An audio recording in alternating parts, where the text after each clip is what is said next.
In this video, we will learn how to change music track in Fortnite. So in order to change music track in Fortnite, firstly all you need to do is head to the locker from the top left hand side of your screen.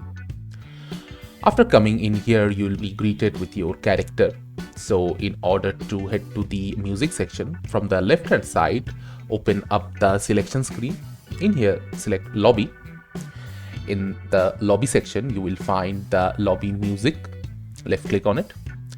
From here, you can select whatever lobby music you prefer.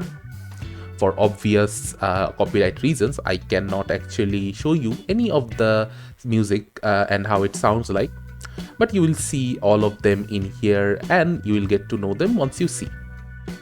You can select them individually by left clicking on them, or you can click on this random button which will select a random music for each game if you have more than one music discs.